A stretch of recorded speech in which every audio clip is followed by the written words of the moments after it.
मित्रों, मैं आप सभी को अलिफ लैला अरबियन नाइट्स की कहानियाँ यहाँ पर सुना रहा हूँ। आज की कहानी है खलीफा हारून रशीद की कहानी।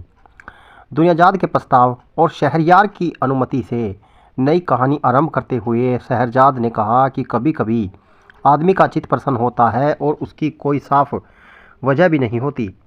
ऐसी स्थिति भी होती है जब आदमी खुश तो होता है, लेकिन हजार सोचने पर भी उसकी समझ में यह नहीं आता कि खुशी क्यों हो रही है। ऐसी ही बात कभी कभी चिंता और उद्विग्नता के बारे में भी होती है कि समझ में नहीं आता कि किस की चिंता है। खलीफा हारून रशीद एक दिन अपने महल में यूं ही उदास बैठा था और उदासी का कोई कारण भी उसकी समझ में नहीं आ रहा था। इतने में उसका विश्वास योग्य मंत्री जाफर आया। खलीफा ने उसकी ओर देखा, न उससे कोई बात की। मंत्री ने कहा, मालिक, इस दासों उदास की समझ में नहीं आ रहा है कि इस समय कौन सी चिंता सताए हुए है। मुझे मालूम हो तो मैं दूर करने को उपाय करूं। खलीफा ने कहा, मुझे चिंता तो है, किंतु मेरी समझ में खुद नहीं आ रहा है कि मैं क्यों चिंतित हूँ। मेरी चिंता दूर करने के पहले अगर बता सकते हो तो यह बताओ कि मेरी चिंता क्या है। जाफर ने कहा, सरकार, मेरी समझ में तो यह बात आती है कि आज महीने की पहली तारीख है, जब आप वेश बदलकर बगदाद के गली कूचों में प्रजा का हाल देखा करते हैं। आज आप यह बात भूल गए हैं, किंतु अचेतन रूप से आपको यही चिंता सता रही है कि आप कर्तव्य का पालन नहीं कर रहे हैं। खलीफा ने कहा, तुम सचमुच बड़े बुद्धिमान हो। अब मैं समझा कि मुझे यही परेशानी थी। मैं अपना वेश बदल रहा हूँ, तुम भी साधारण वेश में आकर मेरे साथ चल दो। कुछ ही देर में जाफर अपने घर जाकर और वेश बदल कर आ गया और दोनों व्यक्ति महल के चोर दरवाजे से निकलकर शहर में आ गए। कुछ देर गलियों में घूमकर वे दोनों एक नाव में बैठे और नदी पार करके दूसरी ओर की बस्तियों में पहुँचे और वहाँ कुछ देर घूमने के बाद पुल के रास्ते और वापस आने लगे। पुल पर एक अंधे भिखारी ने उनसे भीख मांगी। खलीफा ने उसे एक अशरफी दी। अंधे ने खलीफा का हाथ पकड़कर उसे आशीर्वाद दिया और बोला, हे भद्रपुरुष, तुमने अशरफी देकर बड़ी कृपा की है। अब तुम मेरे सिर पर एक धोल भी मारो, क्योंकि मैं इसी योग्य हूँ कि भीख के साथ दंड भी पाऊँ। यह कहकर उसने खलीफा का हाथ छोड़कर उसके वस्त्र का छोर पकड़ लिया ताकि खलीफा चला न जाए। खलीफा को इससे बड़ा आश्चर्य हुआ और वह बोला, भाई, यह तुम क्या कह रहे हो? क्या तुम चाहते हो कि मैं तुम्हें मारकर अपने दान का फल भी नष्ट कर लूं? यह कहकर खलीफा ने चाहा कि उससे दामन छुड़ाकर चला जाए, किंतु अंधे ने उसका दामन पूरे जोर से पकड़ लिया और कहने लगा, मेरी गुस्ताखी माफ़ हो, लेकिन तुम्हें मेरे सिर पर एक धोल तो मारनी पड़ेगी। अगर तुम धोल नहीं मारना चाहते हो तो अपनी असरफी वापस ले लो। मैंने ईश्वर के सामने कसम खाई थी कि हर दाता से धोल जरूर खाऊंगा। इसका क्या कारण है, यह लंबा किस्सा है। खलीफा ने मजबूर होकर उसके सिर पर हल्के से धोल मारी और आगे चल दिया, किंतु उसे अंधे की अजीब प्रतिज्ञा की प्रति बड़ी उत्सुकता थी। उसने मंत्री से कहा, तुम जाकर इस अंधे से कहो कि वह कल दरबार में आकर मुझे बताए कि उसने ऐसी अजीब प्रतिज्ञा क्यों की है। मंत्री उसके पास गया और उसे एक असरफी देकर और एक हल्की सी धोल लगाकर बोला, जिस आदमी ने तुम्हें अभी असरफी दी है वह खलीफा हारून रशीद है, और उसने आदेश दिया है कि वो तुम कल दरबार में आओ और सबको बताओ कि तुम धोल लगाने को क्यों कहते हो। भिक्षुक ने कहा, जरूर आऊँगा। वे दोनों कुछ दूर और चले तो देखा एक मैदान में मूल्यवान कपड़े पहने एक आदमी घोड़ी पर सवार है और उसे बेदर्दी से चाबुक से मार मार कर एड़ लगा कर एक मैदान में बेकार और बेदर्दी से दौड़ा रहा है। घोड़ी का दौड़ते दौड़ते बुरा हाल हो गया है था। उसके मुंह से झाग और खून निकल रहा था, किंतु सवार को उस पर बिल्कुल तरस नहीं आ रहा था। वह बराबर उसे चाबुक मार मार कर चक्कर दिए जा रहा था। खलीफा ने वहाँ खड़े एक आदमी से पूछा कि यह आदमी कौन है और घोड़ी को क्यों ऐसे सता रहा है। उसने कहा, मुझे यह नहीं मालूम, किंतु मैं रोज़ देखता हूँ कि यह आदमी अपनी घोड़ी को इसी तरह दौड़ाता है और अकारण ही चाबुक मार मार कर मैदान में सैकड़ों चक्कर उसे दिलवाता है। यह सुनकर खलीफा ने अलग ले जाकर मंत्री से कहा कि मैं आगे जा रहा हूँ, तुम इस जवान घुड़सवार से जाकर कहो कि कल उसी समय जो भिक्षु के लिए नियुक्त किया गया है दरबार में हाजिर हों और इस बात को बताए कि वह अपनी घोड़ी के साथ क्यों ऐसी कठोरता बरतता है। मंत्री ने यही किया और घुड़सवार को खलीफा का आदेश सुनाया। इसके बाद वे दोनों आगे बढ़े तो देखा कि एक गली में एक भव्य भवन खड़ा है। खलीफा ने पूछा, क्या यह भवन मेरे किसी सरदार का है? मंत्री को स्वयं मालूम नहीं था कि किसका भवन है, अतः उसने वहाँ के रहने वाले से पूछा तो उन्होंने बताया कि यह महल एक हवाल यानी रस्सी बट कर बेचने वाले का है, जिसका नाम ख्वाजा हसन है। खलीफा को आश्चर्य हुआ कि कल दरबार में इस सवाल को भी आने को कहो ताकि मैं इससे इतना धनवान होने का रहस्य पूछूं। मंत्री ने ऐसा ही किया। दूसरे दिन सुबह की नमाज पढ़ने के बाद खलीफा दरबार में अपने सिंहासन पर बैठा।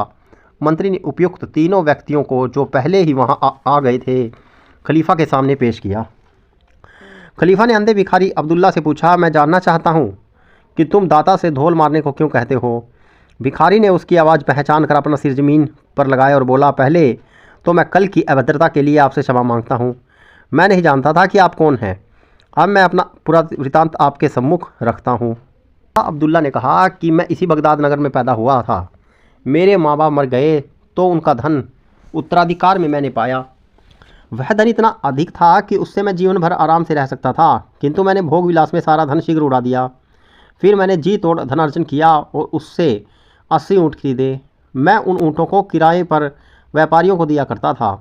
उनके किराए से मुझे काफ़ी लाभ हुआ और मैंने कुछ और ऊँट खरीदे और उनको साथ लेकर किराए पर माल ढोने लगा।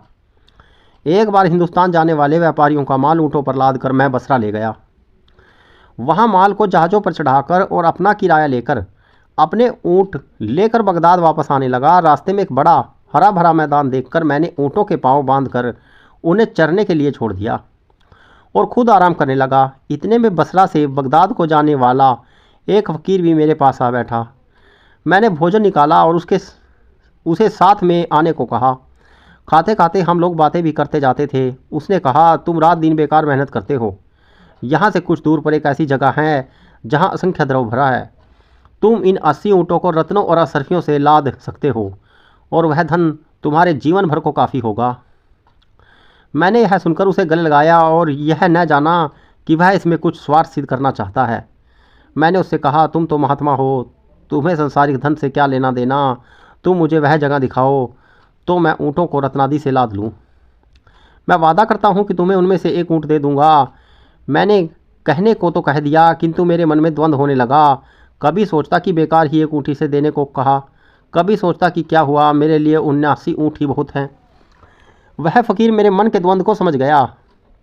उसने मुझे पाठ पढ़ाना चाहा और बोला, एक ऊँट को लेकर मैं क्या करूँगा। मैं तुम्हें इस शर्त पर यह जगह दिखाऊंगा कि तुम खजाने से भरे अपने ऊँटों में से आधे मुझे दे दो। अब तुम्हारी मर्जी है, तुम खुद ही सोच लो कि 40 ऊँट क्या तुम्हारे लिए कम है। मैंने विवशता में उसकी बात स्वीकार कर ली। मैंने यह भी सोचा कि 40 ऊँटों का धन ही मेरी कई पीढ़ियों को काफ़ी होगा। हम दोनों एक अन्य दिशा में चले। एक पहाड़ में तंग दर्रे से निकलकर हम दोनों पहाड़ों के बीच एक खुले स्थान में पहुँचे। वहाँ जगह बिल्कुल सुनसान थी। फ़कीर ने कहा, ऊँटों को यहीं बिठा दो और मेरे साथ आओ। मैं ऊँटों को बिठाकर उसके साथ गया। कुछ दूर जाकर फ़कीर ने सूखी लकड़ियाँ जमा करके चकमक पत्थर से आग निकाली और लकड़ियों को सुलगा दिया। आग जलने पर उसने अपनी झोली में से सुगंधित द्रव निकाल कर आग में डाला। उसमें से धुएं का एक ज़बरदस्त बादल उठा और एक ओर को चलने लगा। कुछ दूर जाकर वह फट गया और उसमें से एक टीला दिखाई दिया। जहाँ हम थे वहाँ से टीले तक एक रास्ता भी बन गया। हम दोनों उसके पास पहुँचे तो टीले में एक द्वार दिखाई दिया। द्वार से आगे बढ़ने पर एक बड़ी गुफा मिली जिसमें जिन्नों का बनाया हुआ एक भव्य भवन दिखाई दिया।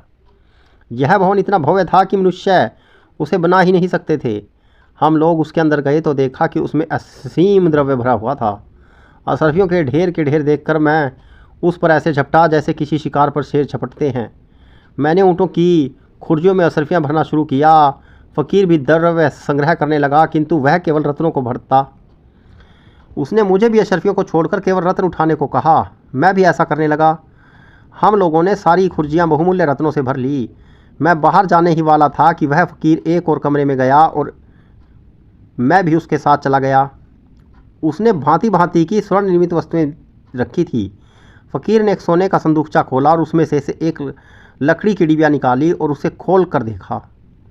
उसमें एक प्रकार का मरहम रखा हुआ था। उसने डिबिया बंद करके अपनी जेब में रख ली।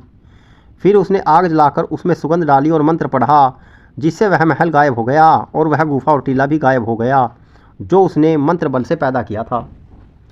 हम लोग उसी मैदान में आ गए जिसमें मेरे ऊँट बंधे बैठे थे। हमने सारे ऊँटों को खुर्जियों से लादा और वादे के अनुसार आधे आधे ऊँट बांटकर फिर उस तंग दर्रे से निकले जहाँ से होकर आए थे। बसरा और बगदाद के मार्ग पर पड़ने वाले मैदान में पहुंचकर मैं अपने 40 ऊँट लेकर बगदाद की ओर चला और फ़कीर 40 ऊँट लेकर बसरे की ओर रवाना हुआ। मैं कुछ ही कदम चला हूँगा कि शैतान ने मेरे मन में लोभ भर दिया और मैंने पीछे की ओर मुड़कर फ़कीर को आवाज़ दी।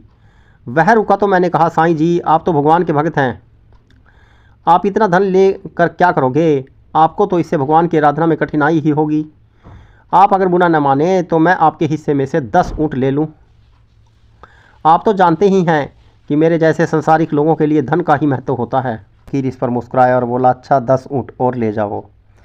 जब फ़कीर ने अपनी इच्छा से बगैर हिला जुहलत किए 10 ऊँट मुझे दे डाले तो मुझे और लालच ने धर दबोचा और मैंने सोचा कि उससे 10 ऊँट और ले लूँ, इसे तो कोई अंतर पड़ता ही नहीं। अतएव मैं उसके पास फिर गया और बोला, साईं जी, आप कहेंगे कि यह आदमी बार बार परेशान कर रहा है, लेकिन मैं सोचता हूँ कि आप जैसे संत महात्मा 30 ऊँटों को भी कैसे संभालेंगे?